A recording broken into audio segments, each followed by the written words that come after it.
నెల్లూరు జిల్లా కలువాయి మండలం పెన్న బద్దేవోలు గ్రామంలో వెలసి ఉన్న శ్రీ శ్రీ శ్రీ పోలేరమ్మ తల్లి శ్రీ శ్రీ శ్రీ బోగూరు ఎల్లమ్మ తల్లి తిరునాళ్లను పురస్కరించుకుని పూజారి పెంచలయ్య ఆధ్వర్యంలో దాతల సహాయ సహకారంతో నెల్లూరు జిల్లా స్థాయి సేద్యపు ఎద్దుల బండు లాగుడు పోటీలు ఘనంగా నిర్వహించారు.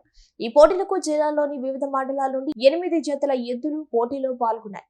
ఈ పోటీలను తిలకించేందుకు చుట్టుపక్కల ప్రాంతాల నుంచి ప్రజలు అధిక సంఖ్యలో తరలి వచ్చారు.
నెల్లూరు జిల్లా కలువాయి మండలం పెన్న బద్దేవోలు గ్రామంలో వెలసి ఉన్న శ్రీ శ్రీ శ్రీ పోలేరమ్మ తల్లి శ్రీ శ్రీ శ్రీ బోగూరు ఎల్లమ్మ తల్లి తిరునాళ్లను పురస్కరించుకుని పూజారి పెంచలయ్య ఆధ్వర్యంలో దాతల సహాయ సహకారంతో నెల్లూరు జిల్లా స్థాయి సేద్యపు ఎద్దుల బండు లాగుడు పోటీలు ఘనంగా నిర్వహించారు.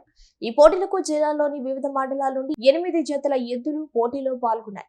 ఈ పోటీలను తిలకించేందుకు చుట్టుపక్కల ప్రాంతాల నుంచి ప్రజలు అధిక సంఖ్యలో తరలి వచ్చారు. అలా వచ్చినప్పుడు తొందరపడి క్లిక్ చేయబోతుంది. క్లిక్ చేసి మళ్ళీ వెనక్కి వచ్చేయడం, క్లిక్ చేయకూడదు. అప్పుడు ఏమవుతుంది, క్లిక్ చేయడం వల్ల కొన్ని యాప్స్ మన తెలియని యాప్లు మన ఆటోమేటిక్గా ఇన్స్టాల్ అయిపోయి మన యొక్క స్క్రీన్ దీని లోపల డేటా అంతా వాళ్ళు క్యాప్చర్ చేస్తారు. క్యాప్చర్ చేయడం అంటే వాళ్ళు దొంగిలిస్తారు అనమాట. హ్యాక్ అవుతుంది. హ్యాక్ అంటే సమాచారాన్ని అన్ని వాళ్ళు తీసుకోవడానికి హ్యాక్ చేయడం. ఆ హ్యాక్ చేయడం వల్ల ఏది నష్టం అంటే ఓటీపీ, మీ యొక్క పాస్వర్డ్ అవన్నీ వాళ్ళకి వెళ్ళిపోతారు. మీ పాస్వర్డ్ టైప్ చేయనప్పుడు వాళ్ళకి వచ్చేస్తారు, క్లిక్ చేసుకుంటారు. మీకు తెలియకుండానే మీ డబ్బులు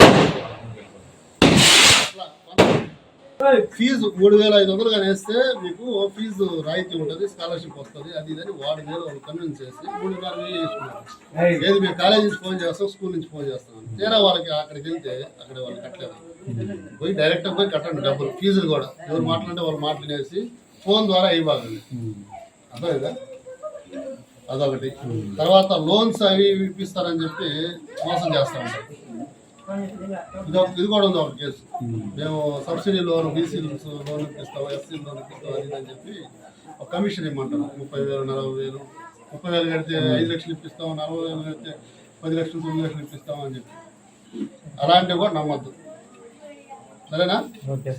నమ్మి ఈ విధంగా కంప్లైంట్స్ మా దగ్గర పోలీస్ స్టేషన్ రావద్దు అని కాదు, ముందుగానే మీరు జాగ్రత్తగా ఉంటే. తర్వాత అసలు అతి ముఖ్యమైనది, ఎక్కువగా ఇళ్లలో దొంగతనాలు జరుగుతూ ఉంటాయి.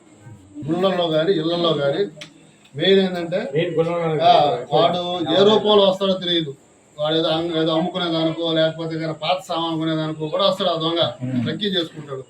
ఈ తాళాలు ఇంటికి తాళాలు వేసేస్తుందంటే నైట్ ప్లాన్ చేసుకుంటాడు, వస్తాడు, నైట్ కూడా వస్తాడు, టక్క తీసుకుని వెళ్ళిపోతాడు. బీవోలో ఉండే బంగారు అయినా.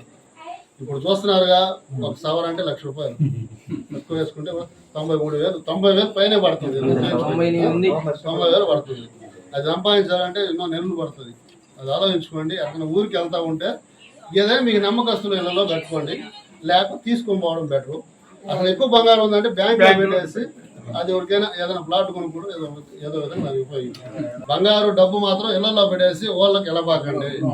ఆ తర్వాత పోయిన తర్వాత కంప్లైంట్ ఇస్తే ఒకవేళ కొన్ని దొరుకుతాయి, కొన్ని మా ప్రయత్నం అయితే మేము చేస్తాం. మీ జాగ్రత్త మీరుంటే అవకాశం ఉండదు.